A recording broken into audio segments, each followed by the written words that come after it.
Audio not working. I can't believe I did all that. We will. But Perry, sorry guys. I'll erase all this. He needs to look at the chat. He needs. You are muted, Nolan. Somebody call. Sorry guys. Well, systems are not the same, right? Diddy right now. We'll start over. It's okay. Over. We shall completely start over. It wasn't even that good. You didn't miss anything. Not funny. It was not great. We will start over. I'm cutting off now. What the? Don't want to swear. Right? We don't want to swear from audio, GV, audio, general. You looked good. Thank goodness. Still running. Okay, we're going to start all over. We're going to start completely over. Luckily, I didn't miss too much. I'll erase this, right? We won't even see it. In and out. Oh, it's still in and out? Comments were entertaining. Here, let me start the audio. Make sure we're connected.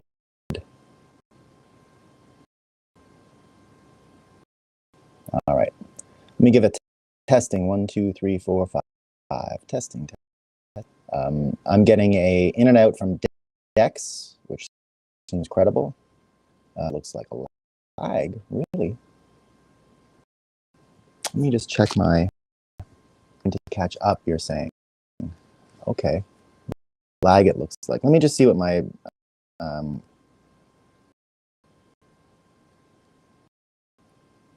let me see. Out of practice, team. This is why you should do these things every day, right? Oh, too bad. Can hear most of it. Yeah, it looks like I'm pretty. I don't have a great. Did he cut the channel off? I did not cut the channel off, guys.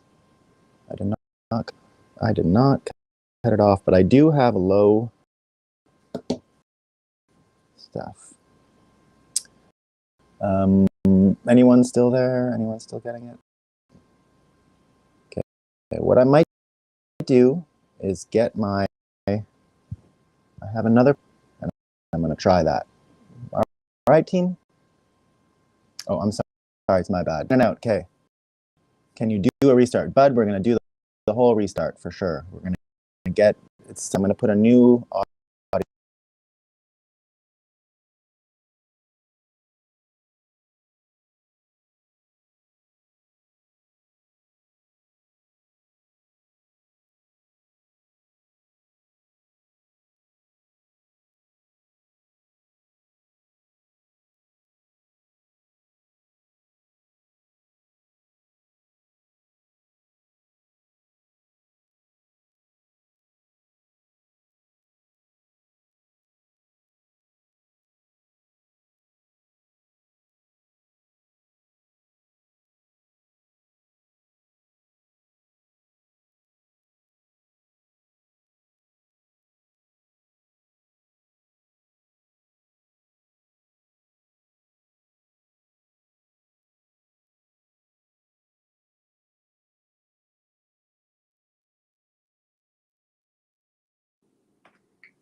Maybe better. Maybe better. Great band. Maybe RAM is full. No, the restarts were pretty good. Cool. Good morning, everyone. Good morning. Good morning, guys. Just give me an audio check now on what I got going on here. Better? Yeah, better. Okay. I don't think it's great, but as long as it's not much better, okay, good. Constant now, excellent. Yeah, something's wrong with this mic. All right, let me get my stuff going again. All right. We're gonna start all over. We're gonna start all over today. Let me get my notes up.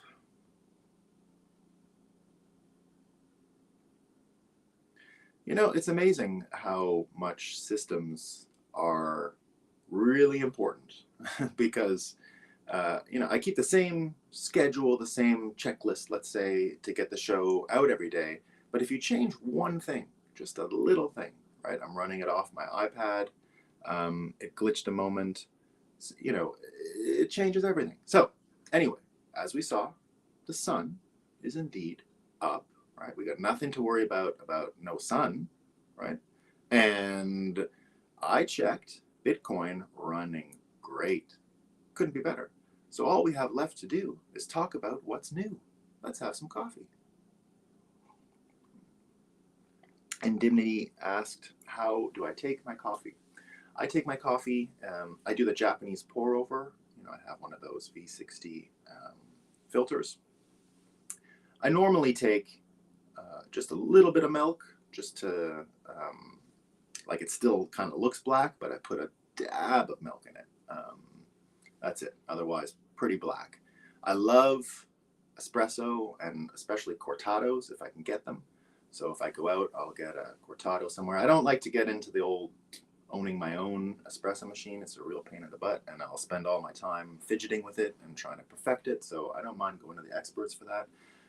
I used to have an espresso every single day. I was totally addicted. Now I love the pour over and like making my own coffee and all that stuff. Thank you, COVID. That was another one of those COVID things. You know, I'll never stop being thankful to COVID, the effect of COVID changing my own personal life.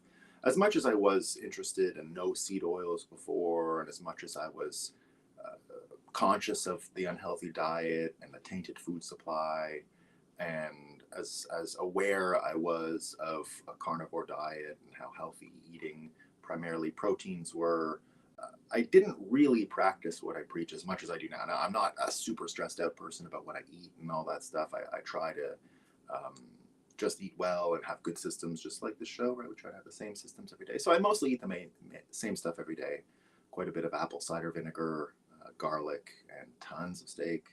Still like chicken, but eggs. And, you know, but before COVID, I would still, without hesitation, go to a restaurant. I would crave restaurant food. And luckily, COVID broke that. And coffee was the same in a way. I was really obsessed, had to go out for coffee every day. Didn't feel like, you know, it was an excuse to go out every day. Anyway, let's talk about what's new. Everyone this morning talking about the Andrew Tate Greta story, right? The GreTATE show on Earth is what I call it. And so for those of you who don't know Andrew Tate, what I really respect about him these days, what I especially respect about him these days, is the roadmap he proved out and shared with the world on how to counter being completely canceled. And his strategy of being completely canceled and still being at the center of attention, on top of all the news, at the tip of everyone's tongue, was to do the podcast circuit and help let content creators make content for him. And he would just say crazy stuff, and that would get him into the news, and that would be great. And it was great for him, right? Now, Greta, on the other hand, did a very similar thing, right? Now, everyone knows that in Europe, they are all paying, you know, collectively billions of dollars extra for electrical bills and energy bills because they had spent, you know, years trying to make this teenage girl happy according to their continental policies on their energy grid and all that kind of stuff. It turns out she's still not happy, right? She had another interview back in November, and she said, now it's not really the energy thing. I'm actually a communist, so now it's all, you know, I really want to get into more consumption restraints and restrictions. So I guess they're going to have to deal with her new level of unhappiness. We'll see what they think about it. But nevertheless, in a normal world, right, a person like Andrew Tate would have been done after the cancellation. And a person like Greta would have been done after getting everything so wrong and costing everyone so much money and actually costing lives in the end, right? I mean, if we're going to be honest, she's got there is some responsibility there, I would say. Not criminal, just spiritual, right? So, you know, these two people, what they perfected was getting a ton of attention, even if they're wrong about stuff, or even if people don't really care, right? Even if people don't like them, they still get a ton of attention. These are two people that are incredibly these are two people that are incredibly disliked by either side, yet tend to get so much attention. So they are almost a binary together. So watching them communicate on the internet, they both kind of profit from it. They both benefit from it, right? They're using each other now to create content. And that's pretty cool, right? So what happened was Andrew Tate said to her, you know, I got all these cars and they got so much emissions and it's so crazy. And like, give me your contact and I'll tell you more about my cars. So what Greta did, and you got to hand it to Greta, right? She's shown before she's really good at comebacks. Trump, you know, called her an unhappy girl once, like we do here. And she says, "Well, I'm just trying to get happy and going to the movies, and I'm trying to chill." You know, it's pretty good stuff. So she's great at comebacks, and she did it again, right? She called it "small dick energy at get a life dot whatever." It's pretty good. You got to hand it to Greta, right? I think even Andrew Tate thought it was pretty funny. So good for them. But that's really what you see here is two people who are able to get attention despite all of the animosity towards them from over half the population. Like I don't think everyone in Europe loves Greta anymore, right? I think a lot of people said, "Shit, man, why isn't she still happy? We did all this stuff and we're paying billions of dollars, and she's complaining about new stuff now." Right? And so, you know, there's part of the population that doesn't like her at all, and it would be the same with Andrew Tate. So they're very similar people, and they've managed to survive all of this stuff. And it makes me think that one of the interesting changes we've had in 2022 is the acknowledgement or the ability to really see how the media covers things and what attention and focus they put on certain stories and how they frame them and how they present them to the public. I think everyone was much more ignorant and naive about this stuff before COVID. Just as I said, I'm very appreciative of COVID for my own diet, but I think a lot of people were able to even get a better sense of what's going on in mainstream media because of the failures during COVID and everything that we've seen since.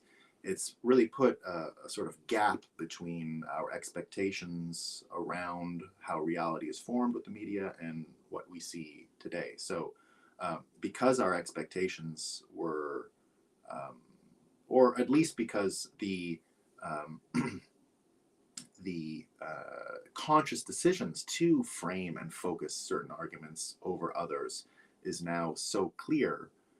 I think we've, you know, really made an advancement in our ability to read the media and understand what makes it tick. And one of the best cases, you've got Tate, you've got Greta, but one of the best cases we saw in 2022 about um, how the media rewards certain personality types and skills and talents would be this one Dylan Mulvaney. Have you guys seen the Dylan Mulvaney? I'm not sure which gender. I mean, I know he dresses like a girl, but I don't know if. I guess she, you know, um, she is this character who came out of nowhere this year. And a lot of people are wondering, where did this person come from?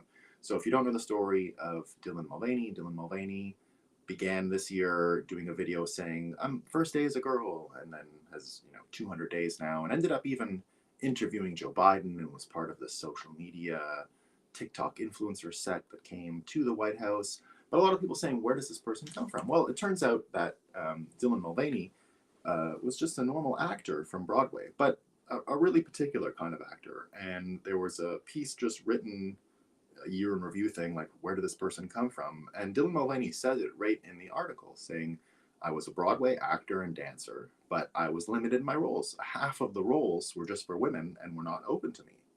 And so here's an actor who simply embraced their skill set. And now, you know, the genuineness, I'm not here to comment. I think Dylan might really be a trans. I think so, right? So I'm not here to comment on that. I'm just here to comment on the skill set being used to explain why Dylan Mulvaney was so successful. This is an actor. It's an actor, right?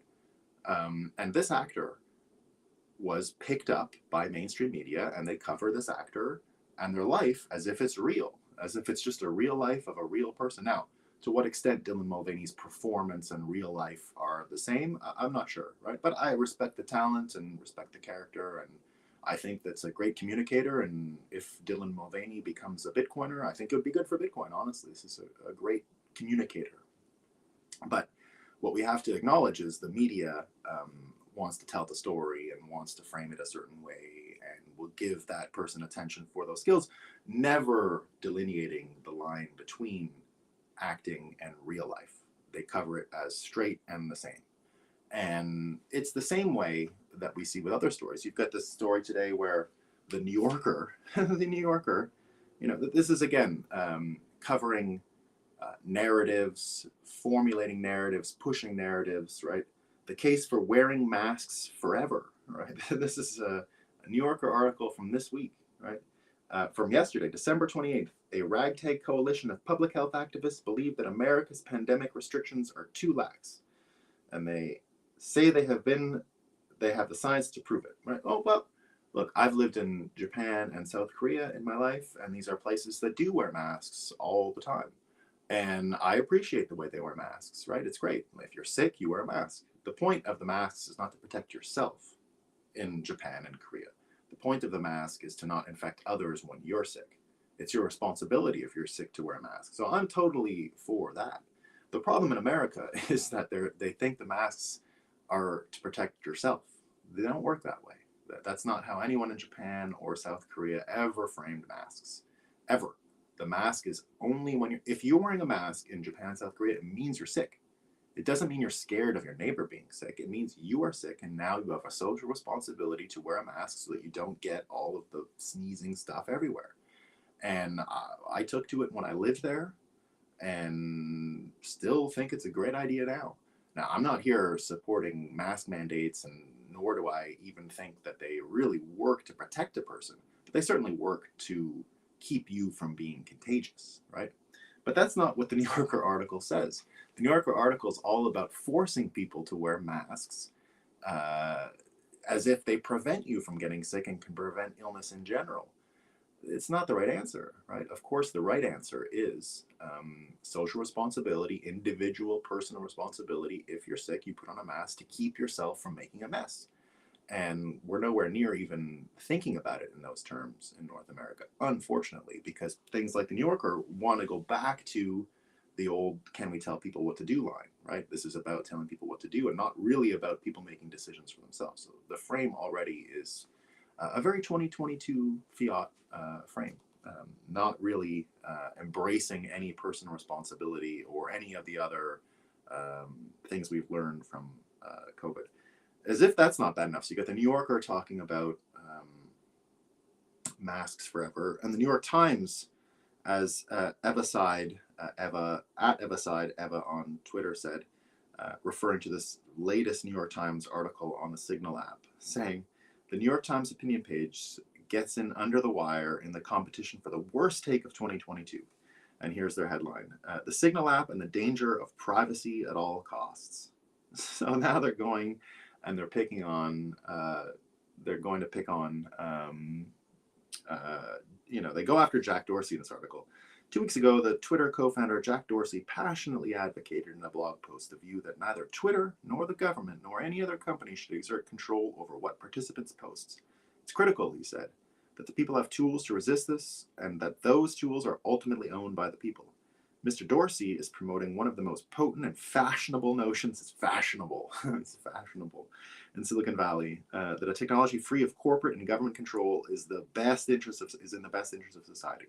To that end, he announced he would give $1 million a year to Signal, a text messaging app. So the New York Times then goes on to talk about the morality and, what should we do and should we trust government again, and all these kinds of crazy things.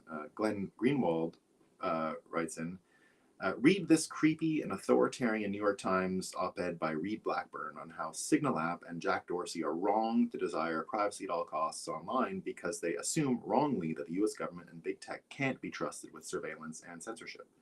What Jack is advocating and what the New York Times op-ed attacks used to be completely uncontroversial. We don't want centralized state and corporate control over what can be said on the internet. But now Dems overwhelmingly favor big tech and state censorship and surveillance. Thus, that's where you get this story. But just look at the list of failures, right? We've got, even today, Tiffany Fong. We've talked about Tiffany Fong a few times. She was the first person that SBF gave an interview for after it was revealed that he was running this Ponzi scheme. And we said, well, who's this person, right? And we went back and checked their content creation history. They were a person who lost money in the Celsius scam back in late spring, early summer. And that's what started her on the path of content creation, saying, look, I got scammed. Da, da, da. So when SBF chose her, she was not exactly a well-known entity in content creation. Everyone said, what's up with this? And like Dylan Mulvaney, this is another person who ended up going to the White House and was involved in White House outreach, social media. So a lot of people saying, what's going on here, right? A lot of people said with Dylan Mulvaney. Again, this is probably someone who's got some talent, but let's see what the New York Post said. So the New York Post wrote yesterday, Sam Bankman-Fried surprisingly optimistic at meeting with sexy crypto influencer. So even she quote tweeted that headline from the New York Post. Jesus effing Christ. About why they would say it. So that's the New Yorker, the New York Times, and the New York Post explicitly treating, almost mixing up cause and effect here, right? Almost mixing up cause and effect. It's one of those, wet streets cause rain arguments, right? Wet streets cause rain. In this case, it's, oh my God, we have so much privacy, right? That must mean we have terrorists, right? It's always getting things backwards. And I think we wouldn't have had such an ability to, with such confidence and without even having to weigh both sides the way we might have before, or even the confusion and the fog of war that surrounded the trust we could have or should have or might have in media and big government and their collusion. I think now that we see the degree to which these folks interact, and we wouldn't have had that if it wasn't for this great year of 2020. We can see it more explicitly, and we can now orient ourselves on a real war footing. Because remember, Bitcoiners are at war, right? These are war times. And because we're at war, we have to really have a sense of how to tactfully deal with the enemy. And now that we really understand with the Twitter files and with these kinds of stories, the systems in place that are used to help confuse people and use narrative bias, which we talk about a lot on the show, are more and more obvious to most people. So there you go. Now, the failure of media is just one box that we managed to check in 2022, right? The failure of government and indeed media's collusion in hiding failures of government are more obvious than ever. So, with the Hunter Biden laptop, we've talked about it for a while now, exactly how long it's been available to people and how little it's covered. We've certainly covered how it was suppressed, right? Everyone knew, including the FBI, that it was real in 2019, yet astroturfed the story about how Russian disinformation involving Hunter Biden would be released just before the election in October 2020, and then sure enough, it happened. So it's been out for a long time now, and people have actually gone through the whole thing and indexed it, as we mentioned here. But someone actually indexed it and mentioned all the crimes that were committed, right? So after this is Kana Koa, who listed all the crimes. After a 13-month investigation, Marco Polo 501c3 report fully documents 459 violations of state and federal laws found on the Hunter Biden laptop. It includes 140 business-related crimes, 191 sex-related crimes, and 128 drug-related crimes. And they list all of them here. Hunter and Jimmy and Sarah Biden partnered with a spy chief of China on the Belt and Road Initiative. Joe knew everything, they say. Xi Jinping personally approved the Biden family's meetings with the head of the China spy chief. Hunter sent a text to Haley Biden saying that he was involved in brokering a deal with Putin, and China had arrested his CIA operatives in retaliation for the DOJ arresting his client, the Chief of Intelligence of China. And it just goes on, right? So you can see these. Kanakawa lists them all. And they conclude by saying the FBI framed Donald Trump as a Russian agent, spied on him, and raided his home. The DOJ and the corporate media will continue to persecute Trump's family while they cover up the Biden laptop containing substantial evidence of the Biden family's treasonous crimes. Now, again, I don't think you're going to actually find anything on Biden necessarily in that stuff, right? Because you've got to show intent. And as they say in the Biden laptop, everyone in the Biden family openly expresses they're involved in plausible deniability. So they know that's their business. So one would assume that they've been careful enough. Well, one would assume, but not necessarily maintain that they're careful enough. Luckily for them, the same media that is able to frame things and add their slant and add their suppression has been motivated to keep that out of the news. But the fallout of it all, is still apparent, right? So the fallout of it all is that you've got no trust in the media, zero trust in government. I mean, both of those things have really collapsed in the past 2 years. And sitting here at 2023, on the cusp of 2023, we can acknowledge that just like my diet got better from COVID, just like my habits were made much healthier from changing daily routines, not consuming the same information, not going the same places, just changing it up and starting new habits that were much healthier. We can see now that the same effect has had on our ability to even posture or our stance to the media has changed so much that we just have a natural and less confused stance when it comes to criticizing it and seeing its failings and being certain now of the way it operates and the way that it manipulates, where we weren't as certain before. It all seemed a little conspiratorial, but now, of course, we see that everything we feared, everything we sort of doubted as being too outlandish, has been confirmed in 2022.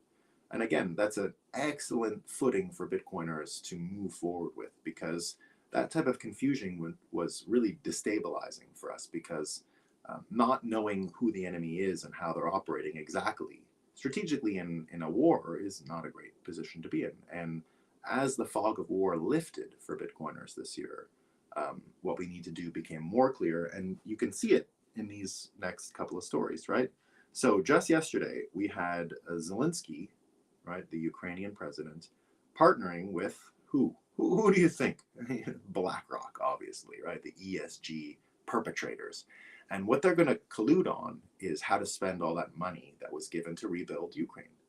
And they're going to spend the money, and they're going to do it according to the ESG principles. So that was part of the announcement. And now, I don't know exactly which ESG considerations are going to be taken into account, but they hired BlackRock, as they say, in order to make the right decisions to allocate money for infrastructure and building and rebuilding and all of these things. So immediately we see that kind of a story, right? And we now understand that this whole ESG policy is just another way to have financial advisors charge for their work. Of course, if they listen to Warren Buffett or they listen to Bitcoiners, they would understand that the IQ level to participate in rebuilding and financing of infrastructure is much simpler than a lot of folks would imagine. What they're going to do here is waste all the money on high-priced advice and consultants to make sure that things look a certain way, and maybe Greta's happy and they don't know, and we'll see. And at the same time, you've got Germany finally, right? Finally. And this is the guy who ran the IPCC report, Ottmar Edenfauer, right?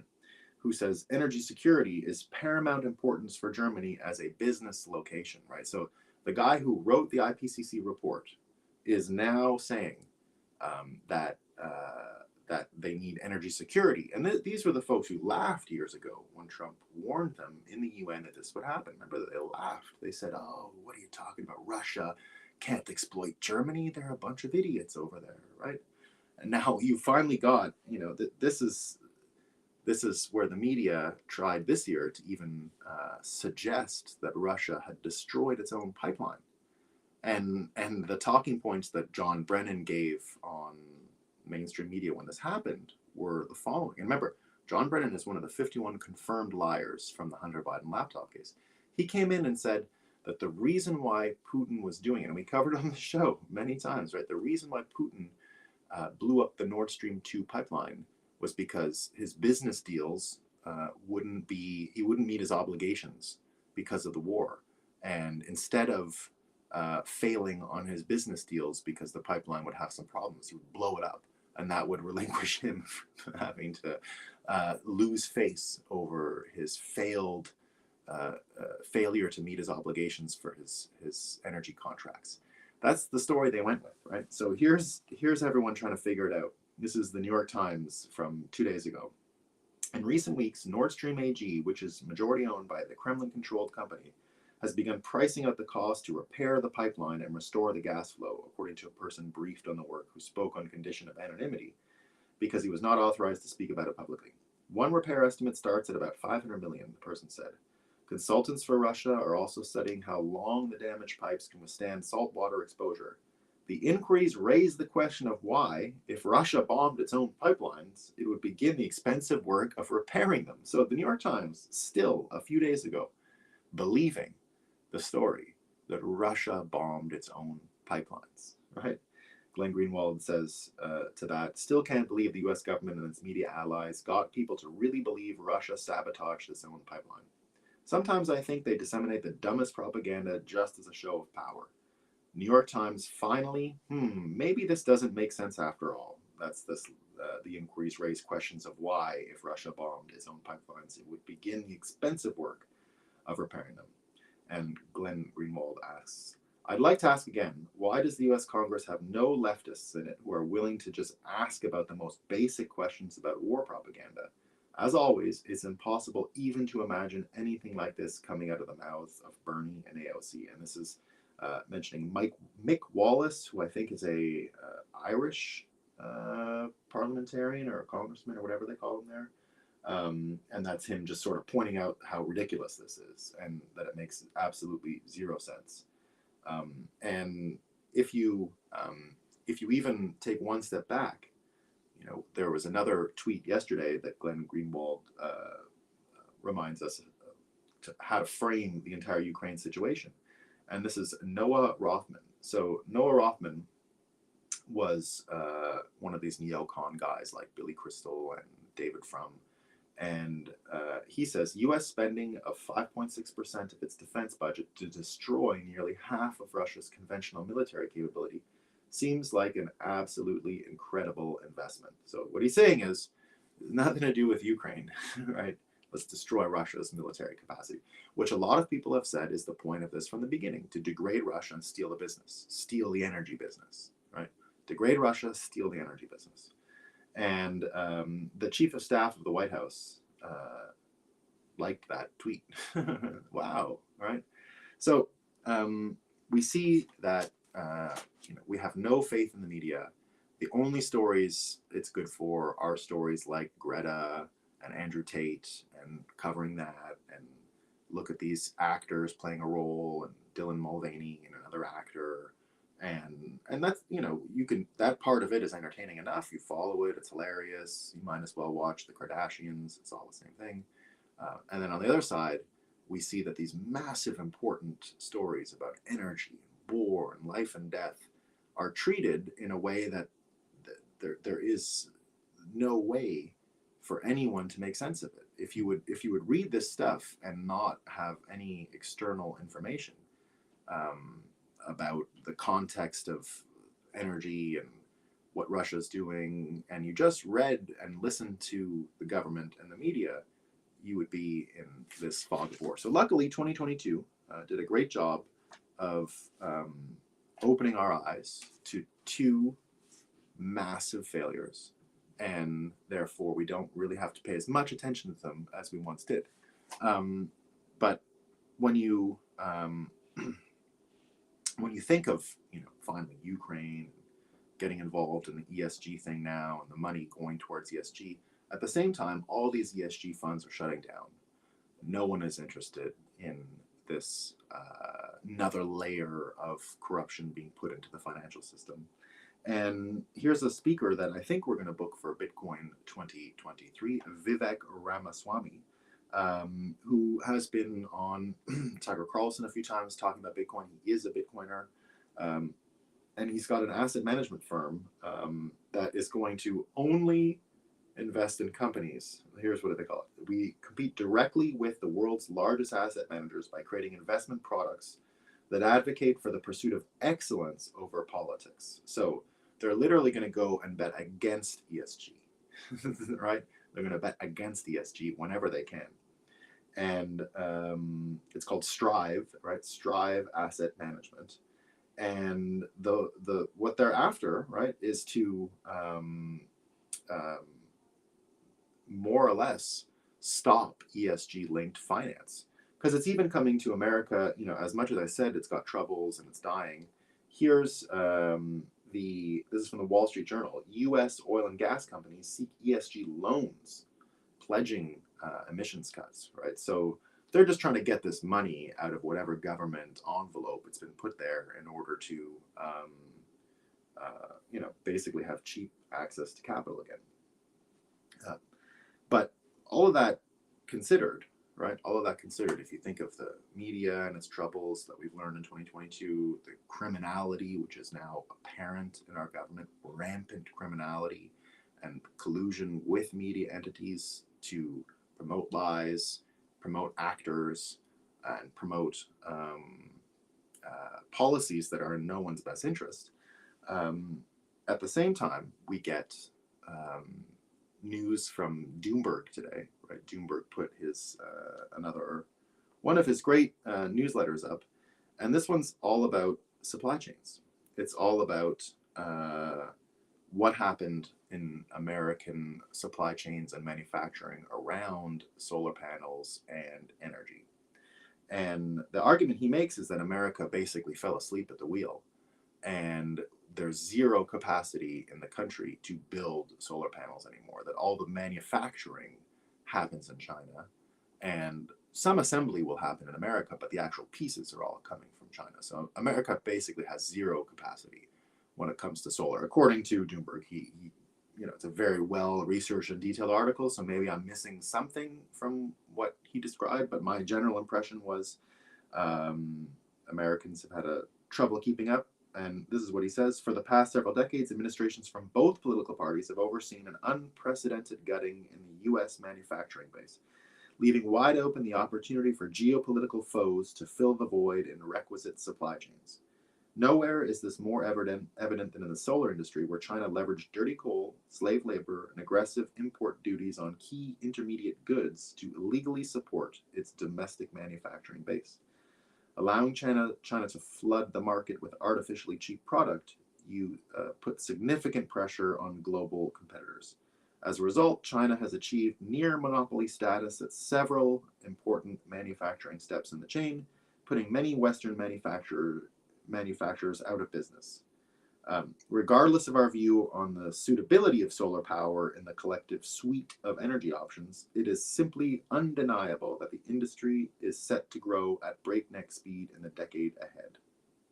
So, what does that mean? Well, here's the good news. They're saying we've got supply chain and manufacturing troubles, and that it's the political entities' faults. Right? So the political entities, both parties, have failed America so bad that China will dominate the solar panel industry, and America has zero capacity. So there's a great industry. Whether you believe solar is great or not is besides the point. All projections show over the next 10 years it's going to grow, and what Doomberg is saying is America won't get any, that everything has been looted, sold, and the next wave just can't happen in America. But the good news is, we saw Michael Saylor yesterday buy 2,500 more Bitcoins. Okay, well, what does that mean? Well, he also mentioned something, right? Now, don't forget, MicroStrategy is a supply chain optimization company. That's what they do, right? They're into supply chains. And when Michael Saylor left the CEO position, went to the board, he also said he's going to focus more on integrating the technology into the actual company. so that MicroStrategy can become a Bitcoin company and not just a Bitcoin holding company. They've become an actual Bitcoin company. And he mentioned yesterday when they talked about the 2,500 Bitcoins bought that they would start working on Lightning integrations. So put the pieces together for a second, right? Put the pieces together for a second. We've got 2022 with clear failures in media and collusion with government to sell various narratives, most of them along the lines of energy, ESG, and in the end, can you consume? What choices do you have? Personal responsibility, yes or no? Government entities making choices for you, whether they be masks or needles, mandates, or in this case, energy consumption. We see it already in Europe. The leading energy guy out of Germany who wrote and was the chairperson for the IPCC reports, which are the big UN, the ones that are generally regarded as the gold standard for environmental calculations and snapshots of where we're at. That guy, said now energy security is actually really important, right? So the reality of the failures are becoming more apparent. The reality of the failures are becoming obvious, and we have to deal with them. We can't just keep using narrative to pave over these failures, because the rubber is hitting the road now, and America literally could lose. Americans could lose if they don't start to get some traction in one of the biggest industries going forward. Right now, China's way ahead in nuclear reactors. Right, America still lagging behind. China now way ahead in the solar panels. America, of course, what that article is all about, lagging behind. Now, what we wake up to in 2023 is a world that will redraw its supply chains, that will re-architect its trade routes, that will reconfigure its power grids. Look what happened again in America with the Bitcoin miners, right? The Bitcoin miners, again, proved on a national level their usefulness to the energy grid, because Bitcoin miners, of course, powered down during the latest cold snap and let that extra capacity go to the homes that needed it. So suddenly, on a national level, not just the Texas 2021, 2022 ice storm stories, we got a national story of energy balance and load balancing because of Bitcoin.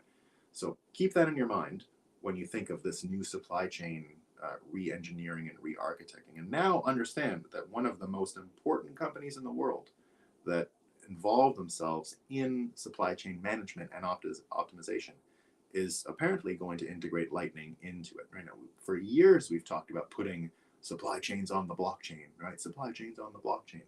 Well, it didn't take long for us to find out that you don't need an extra blockchain, that you could probably do everything with Bitcoin. And we're finally going to have an opportunity to prove that out. Right? If MicroStrategy can't figure it out, it's not doable, as far as I can tell. Right? They've got the engineering capacity, they've got the capital, and they certainly have the skin in the game, right, to make it work on this new system.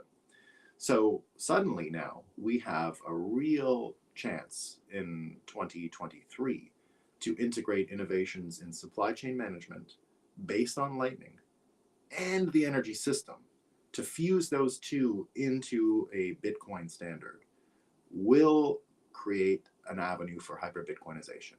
Again, what we need to do as Bitcoiners, what we need to focus on, the Wall Street thing is, Bitcoin was the reserve currency of the shitcoin world, whether you like it or not, right? That was the first thing that Bitcoin managed to be the reserve currency for. That when the original crypto scene started to blow up, they were managing treasury in Bitcoin. Now, Ethereum and all that stuff, things changed a little bit. Who knows what's going on in general in that direction. But a lot of them still use Bitcoin as risk management, and it doesn't die as much as their shitcoin. So they already have it around, right? Now, my prediction continues to be that that Wall Street thing is crypto is the Wall Street proxy for Bitcoin, right? So Bitcoin influences Wall Street and will continue to influence Wall Street and change Wall Street, right? And Bitcoin hasn't changed. Wall Street is changing to accommodate, right? Now the shitcoins can change all they want. Who cares? Wall Street, brings them in, sells them, manipulates them, does all kinds of crazy shit. Nevertheless, nevertheless, Bitcoin is already influencing that industry. And my argument remains that a separate industry is about to get completely turned upside down, and that's that energy. If you combine advances in supply chain with Bitcoin coordination involved and advances in energy finance, you have a recipe for another energy market to be priced in Bitcoin, or another energy market to be priced in something other than the dollar, right? So you've got the whole BRICS thing that people are saying is coming in 2023, another coin, another currency from Russia, China. People are saying it's going to be the Chinese money. China looks like it has a lot of trouble right now. I don't think anyone is interested at scale holding Chinese money. If you take into account the real estate bubble that's collapsing there, the trouble that Xi is having, the recent protests, it looks like COVID is running rampant. It looks like America's going to ban travel from China again, by the way. It looks like that's about to happen. Japan has already banned travel from China because Xi did what a lot of people think they did in 2020, right? They knew they had COVID already throughout their country, and they just sent planes all around the world. Some people think that was deliberate. I don't no proof. I've just heard that described before, and it turns out this time that a flight that just landed in Italy, right? A flight that just landed yesterday from China to Italy, half the people had COVID. Half of the people have COVID because they took the restrictions off all of a sudden overnight in China. They took the they had locked everyone in the country for months, years. I think years. They haven't been allowed out in years, and they just took it off, and everyone rushed to get out, and everyone's got COVID. Everybody's got COVID. So America's already going to ban people from there again. So that's going to happen, right? So you've got this situation coming into 2023 where the energy industry, major changes coming, right? Major changes coming.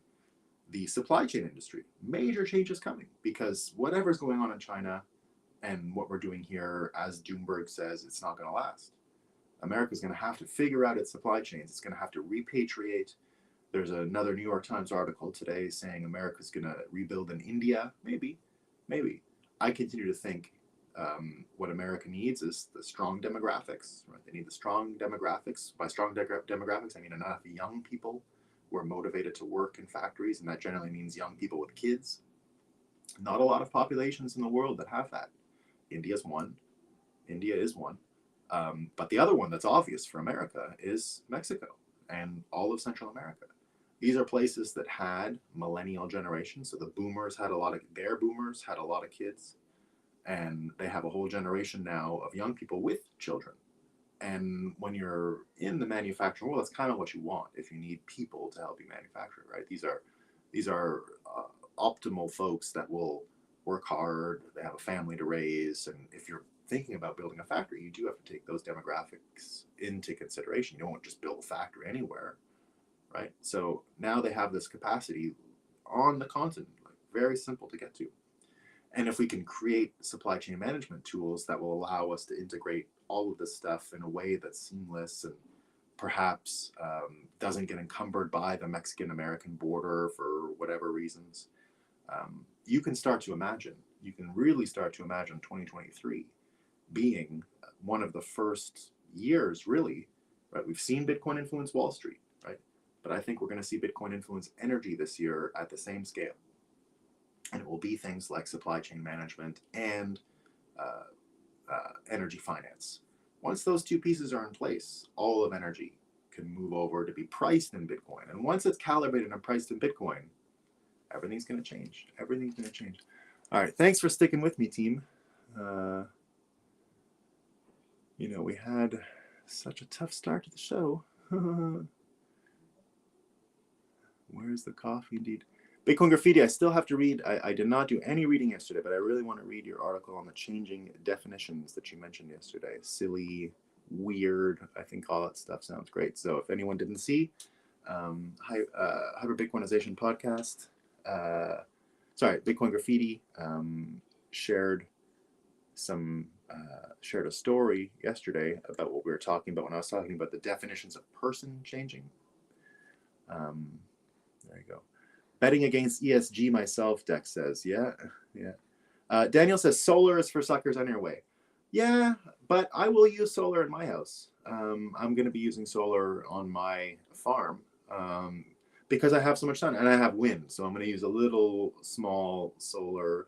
Solar is good for decentralized grids. It's not great for a total grid, right? It's not great for a total grid. Now, Daniel, I know the costs of building solar are enormous, right? They don't actually make sense in the end. The amount of oil and coal and whatever you have to do to extract the resources necessary to make solar, I think makes it a net negative in the end, is what I've been told by lots of actuarial scientists who understand these things. I don't know the math on that. I just know for myself, with a couple of high efficiency panels, 6 high efficiency panels and some batteries, I'd be pretty self-sufficient. So for me, anyway, I am gonna do them, but I've got a good place for it. So it's not, I'll be able to mine. I'll get some wind there too. I have a lot of wind. Daniel says OTEC is only worthwhile solar. I don't know what OTEC means, Daniel. I'll have to look that up. Bitcoin Graffiti says, amazing. It would work so well with nuclear. Just increase the base load, and when over capacity, flip on the ASICs. Yep, yeah. And then Bitcoin Graffiti says, yes, it's a small fairy tale about the story. 2-minute read. Yeah, I'm going to check it out.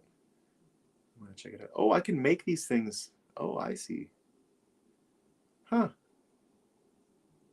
Look at that. I didn't even know. I can make the comments come up. I'm going to start doing that, guys. That's great. Learning new things.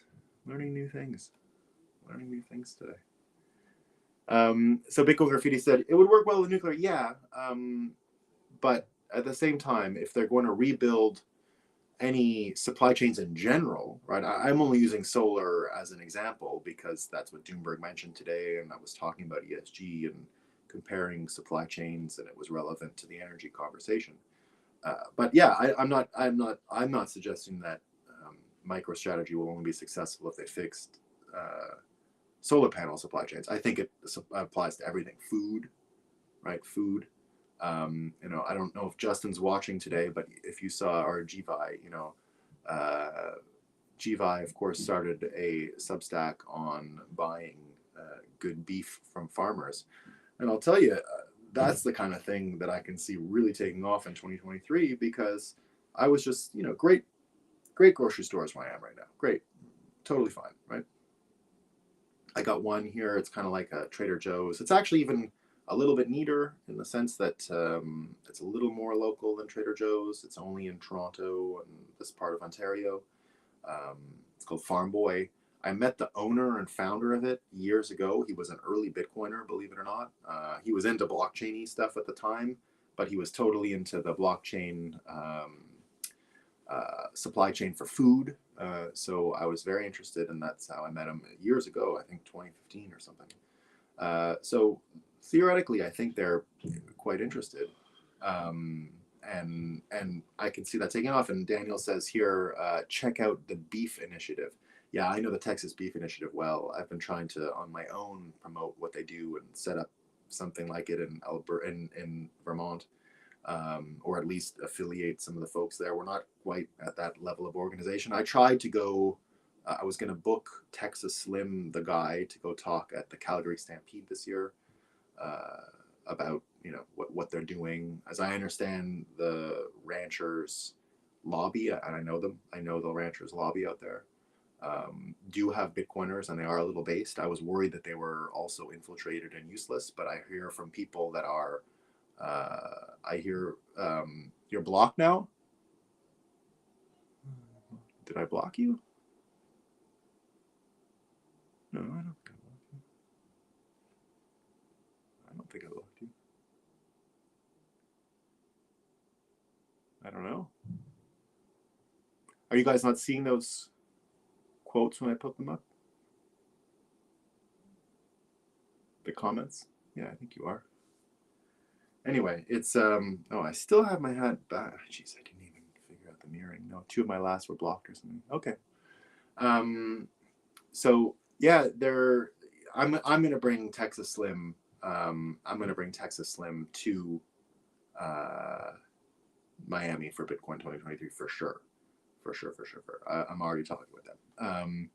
What we want is as many of these food folks, as many of these energy folks, right?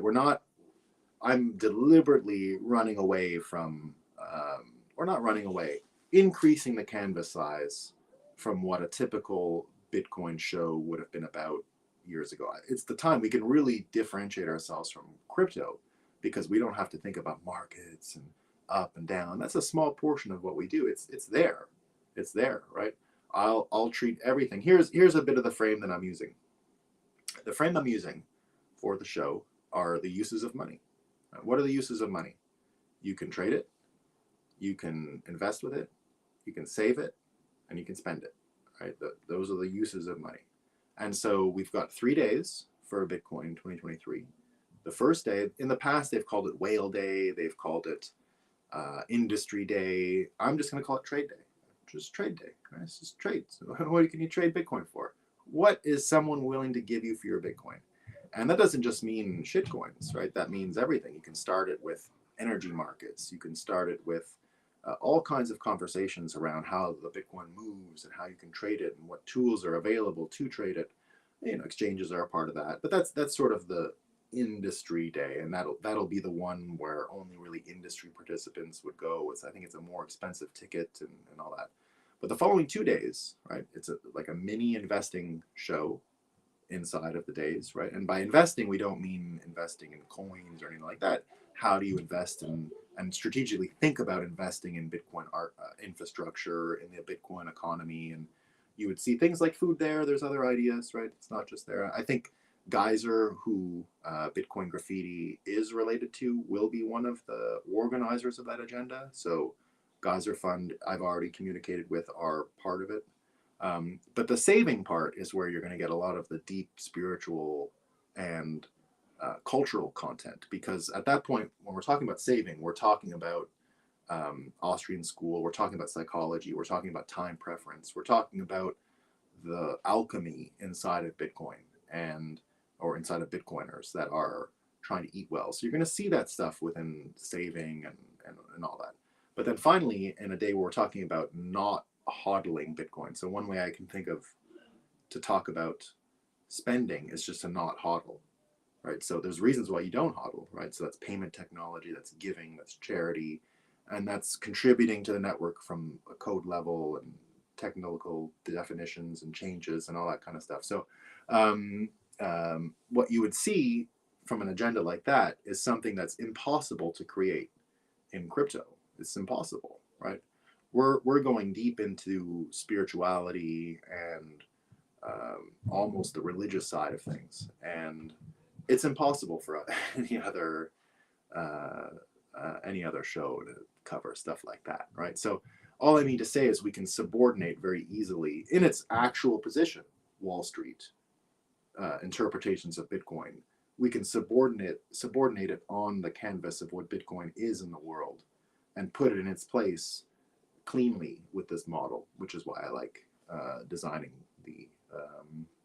why I like programming the show that way. You know, you're going to see a lot of interesting stuff, a lot of great speakers, a lot of fun.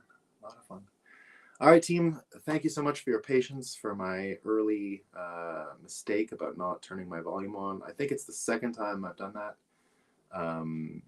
Not seeing the lightning promiscuity is quite high on Nostr. Bitcoin enables micropayments. Yeah, I'm gonna catch up with you guys all on the Nostr stuff next week when I'm a little more in my chair.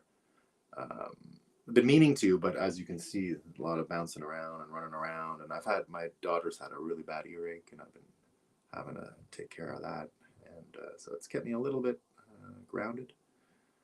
A little bit less active in the Bitcoin realm over these holidays, but that's a normal thing, right? We all have to change gears a bit for these weeks, but it'll be all new energy next week. All new energy next week. All right, I will make a show with you guys. We're gonna have coffee tomorrow morning. I won't forget to turn my audio on first. I will clip the video today, so you don't have to see me. You don't have to use your lip reading skills. And yeah, great. Everyone, thanks for coming. See you tomorrow morning. Peace.